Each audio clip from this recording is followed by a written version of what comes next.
जनाब Hafiz Peer Shabbir Ahmed ex MLC president Jamiat Ulema Telangana और आंध्र प्रदेश के तहत जमियात रिलीफ टीम ने सैलाब से मुतासर आवाम के बीच राशन किट्स और ज़रूरत की चीज़ें तकसीम कर रहे हैं। अभी तक 800 से ज़्यादा अफराद को मदद फराहम की गई है जो बारिश व सैलाब से मुतासर इलाकों में रह रहे हैं। इस तकसीम के मौके पर मौलाना मुफ्ती मुगनी साहब प्रेसिडेंट सिटी जमियात, मौलाना मुसादिक साहब सेक्रेटरी सिटी जमियात और हफीज पीर खालिक अहमद शब्बीर जनरल सेक्रेटरी जमियात तेलंगाना और आंध्र प्रदेश मौजूद थे। हमारी नुमाइंदी रिपोर्टर लतीफ़ की खास रिपोर्ट पेश है। SKM 91 न्यूज़ के editor in chief Ishtiaq Ahmad, मैं हूं Hanan Fatima, bureau report SKM 91 news. मुसलमान को तकलीफ हुई है क्योंकि हुज़ूर पाक सल्लल्लाहु अलैहि वसल्लम के खिलाफ जिसने भी कहा, जो भी कहा उसके खिलाफ है।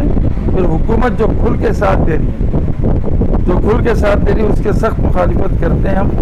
और फिर दुनिया के अंदर, सारी दुनिया के अंदर एहतजाज शुरू हो चुका है। बड़ी बदकिस्मती की बात है।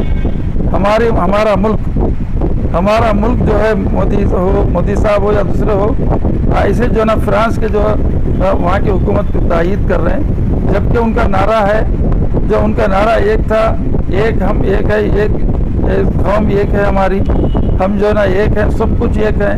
ये होने के बाद फिर जो ना बिल्कुल जो है मुसलमानों का 22 करोड़ मुसलमानों का ख्याल नहीं आया उनको, तो इसलिए जो ना उन्होंने खुल के ऐलान कर दिया और उसके पूरे हालात मालूम भी नहीं करे, मालूम करने के पहले इन्होंने ऐलान कर दिया। तो हम सख्ती से जो ना उसका जो ना कुल्लम कुल्ला जो ना मुखालिफत करते हैं जो इस हुकूमत की, कि जो उन्होंने इस तरीके से बयान दिया।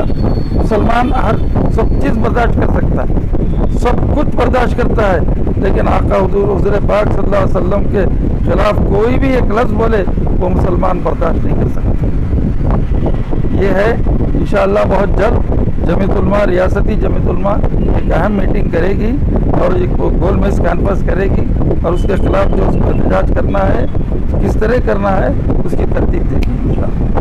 रहमान रहीम, नहमदुहु व नसल्ली अला रसूलिहिल करीम, अम्मा बाद।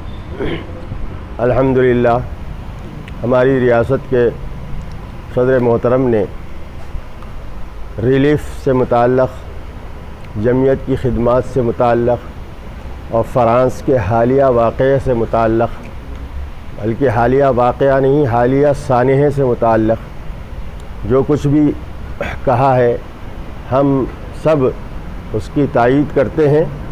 और जो ज़रूरी बातें थी वो आपके सामने पेश कर दी गई हैं।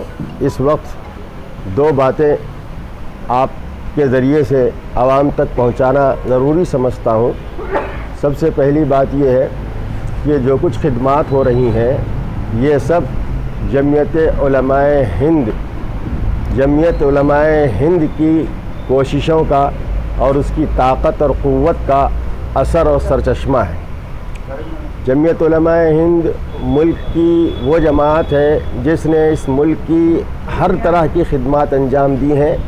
मुल्क की आज़ादी से लेकर, मुल्क के दस्तूर के बनाने से लेकर, मुल्क की तामीर और आबादी से लेकर अभी तक जहाँ जहाँ मुल्क को जमीयत की खिदमत की ज़रूरत पड़ी, जमीयत आगे बढ़ती है और उन खिदमत को अंजाम देती है। मुसीबत ज़दा लोगों को मुसीबतों से निकालना जमीयत का सबसे बड़ा मंसूबा है और अज़ाइम है। फ़साद से मुतासिर हो, आफ़ात समाविया से मुतासिर हो या कोई और मुसीबत आई हो, जमीयत उलमाए हिंद की कोशिश होती है कि लोगों की खुलूस के साथ अल्लाह की रज़ा के लिए खिदमत अंजाम दी जाएँ। रियासती जमीयत उलमा भी उसी जमीयत उलमाए हिंद की शाख है, सिटी जमीयत उलमा, ज़िली जमीयत उलमा भी उसी जमीयत उलमाए हिंद की एक शाख होती है। रियासत काम करे या ज़िला काम करे, शहर काम करे, वो सब बराह रास्त जमीयत उलमाए हिंद की खिदमत का असर और नतीजा होता है। तो हम लोग सब जमीयत के खुद्दाम हैं, जमीयत की खिदमत कर रहे हैं। आवाम और जमीयत के प्लेटफार्म से आवाम और मुसीबत ज़दा लोगों की खिदमत अंजाम दी जा रही है और हर मरहले पर खिदमत अंजाम दे रही है, हर किस्म की खिदमत अंजाम दे रही है। जिसको जैसा मौका है वो वैसी खिदमत अंजाम दे रहे हैं। देखिए, हुकूमत का काम था कि वो सफाई करती, मकानों की भी सफाई करके देती, हुकूमत का काम था ये जो है ना, हुकूमत ने अपना पल्ला झाड़ लिया सिर्फ 10,000 रुपये दे के। 10,000 रुपये में कुछ होने वाला नहीं है, सफाई पूरी नहीं होने वाली यहाँ से वहाँ तक। और जितना भी दिया उन्होंने ले लिया, और वो जो है ना जितना सफाई करना है कर रहे हैं, लेकिन क्या हो रहा है, कचरा निकाल के रोड पे फेंक दे रहे हैं। अब रोड पे कौन सफाई करना, गवर्नमेंट सफाई करना, सफाई हो रही नहीं, गवर्नमेंट आ रही गाड़ियाँ उनके, लेकिन जितना होना चाहिए वो करना चाहिए, वही बदबू हो रही है पूरी। तो गवर्नमेंट को चाहिए, जैसा मकान गिर गया, उन्होंने कहा मकान पूरा गिर गया तो 1 लाख रुपये में आज मकान बनता, 50,000 में मकान जो दामज होता, क्या नहीं होता। तो मतलब है कि वो बाप बेचारे पहले ही पानी में दबे हुए हैं। हुकूमत को ये चाहिए था कि पहले पूरा सर्वे करती, पता चलती कितना नुकसान हुआ, क्या हुआ, किस तरह हुआ, उसके बाद उसको जो है ना वो लोगों को देती पैसे, तो बहुत बेहतर था। अब वो 10,000 रुपये दे के खामोश हो गए। उस्मान नगर में तो असल में क्या है, उस्मान नगर में पानी इतना था, अभी थोड़ा निकाल रहे हैं। अभी सविता से बात हुई तो अभी निकालना शुरू करे उन्होंने, थोड़ा थोड़ा निकाल रहे हैं वो लोग। तो मतलब है कि वो निकलना, क्योंकि लो लेवल है वो, पूरा हाई लेवल नहीं है, लो लेवल है वो। निकलना बोले तो मोटर के जरिए से निकालना पड़ेगा, कोशिश कर रहे हैं वो लोग निकालने की।